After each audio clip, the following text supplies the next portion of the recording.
Money. Some of us have a lot of it. Some of us, not so much. And for the rest of us, let's just say we have a lot of work to do. Yeah, I need that back.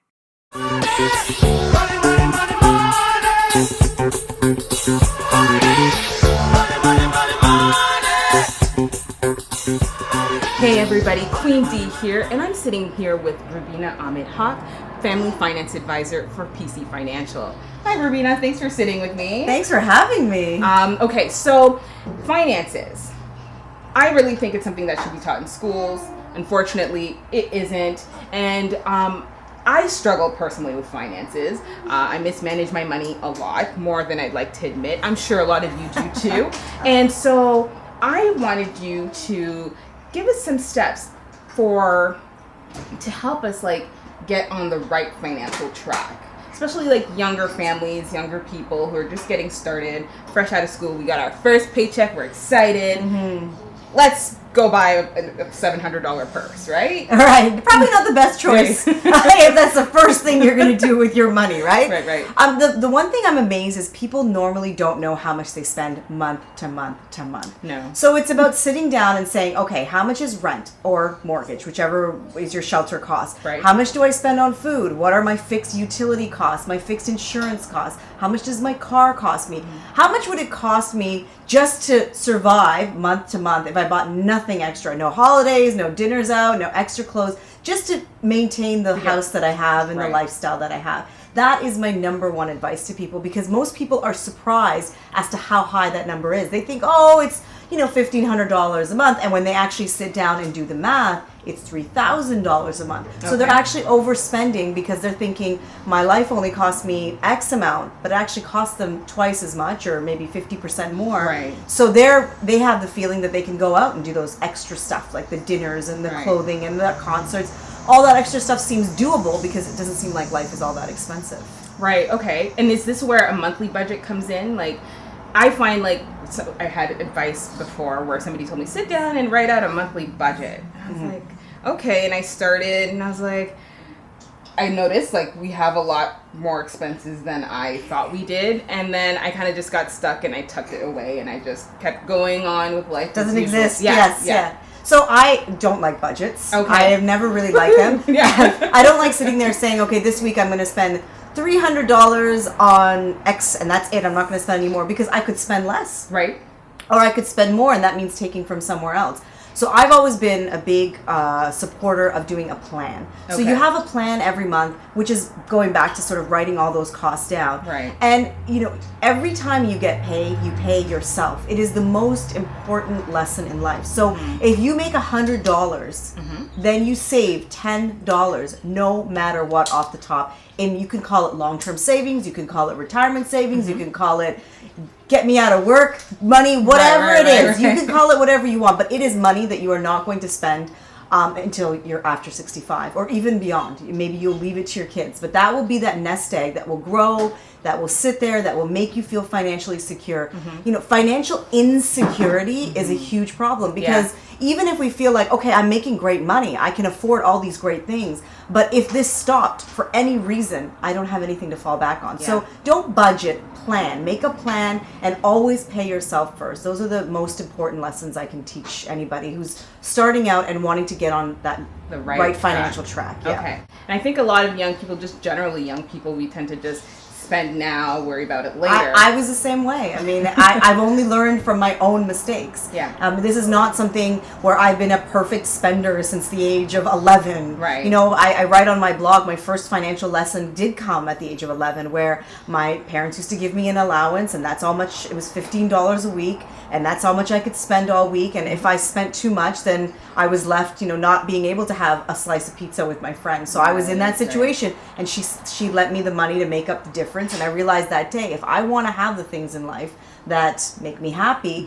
then I have to plan for them. Then I have to make sure, not necessarily budget, because I think budget really scares people, but you have to just plan and make sure you have money set aside for those things that are going to make you bring joy to your life. Right. So what's a great way to save? should like a beginner, should we start just putting it aside in a savings account, or should we start thinking, you hear about like mutual funds and other sorts of things? Is it as simple as just starting off with this basic savings account? So it can be as simple as a savings account. Okay. So PC Financial, for example, has a high interest savings account. Okay. So why not let that money make a little bit of extra money for Right. you? They're super easy to open. You use it just like you would anything online. You can transfer money into there.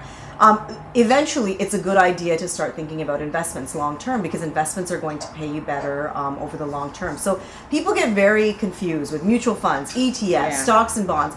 My best advice is this: if you've ever bought a house, after you purchase that house, you literally are an expert on the home buying experience. Like if another friend came to you and said, I'm looking for a house, let me tell you. Yeah. Or if you've had a baby, you become an expert at that process. Right. And you become an expert at where to get the best stroller, where to get the best price on diapers. Why can't we do the same for our investments? Right. Spend a little bit of time.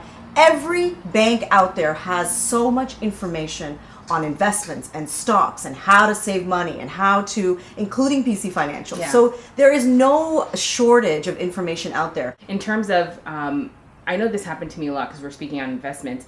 I'd go into a workplace and they'd offer me like, hey, do you want to be part of the share plan, or where the employer puts a part. Like it happens to, I find it a lot, it's been happening since I started entering the workforce. It's something that's available to young people. Sometimes we just, oh yeah, they'll match it, so I'll put some money in here. Are those always a good idea? So employee share plans are very good. Okay. In most cases, your employer is matching sometimes dollar for dollar. So you're putting $1 in and they're putting $1 in. So you're not going to get that kind of return hardly anywhere. Right. Especially if they're giving you stocks. If they're, say you're buying a certain amount of stocks every month in the company that you work with, and they're matching it, then on top of that, the stock is growing. And on top of that, they're Right. paying you a dividend. So absolutely do your research. Talk to the people in your own workplace and say, what have you done? How much have you contributed? Has it been worth it for you? So get that information. Yeah. But generally, if they're saying there's an incentive where they're going, it's just like the RESP with the government, which is a totally different conversation, where Right. they're topping you up. There's nothing better than when either the government or your employer Somebody, tops you up, because that is, and you're leaving money on the table. Yeah. When you don't do that. A lot of people I know have been in a workplace for 3 years, like, I haven't signed up for that employee share plan yet. Yeah. I'm like, you have literally left maybe $10 on the table every day, like, or whatever it is that it would have added up to. Yeah, and that's why I bring that up, because I know starting off, like I think one of my first real jobs were at CIBC, and they had that option available. And I never took it because I was like, share plan, I don't know what that is. Right. And I remember like 3 years later speaking to a coworker, and she's like, you're not on the share plan? Like, you need to get on the share plan. Yep. And then from then on, I was just always on the share plan, just because, like you said, it seems like a good investment.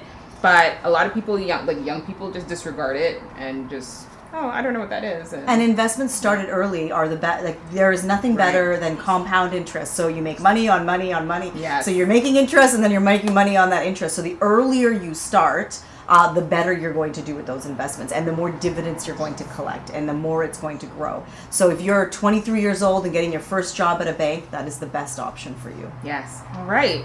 Well, thank you, Rubina, for your time. That was some really great insight. Thank you for having me. Yes. And as usual, if you want to get in touch with Rubina, or you want to check out more of her tips, you can check out her blog. I'll put all the information on the description box below. And until then, rise and reign, and I'll see you in my next video.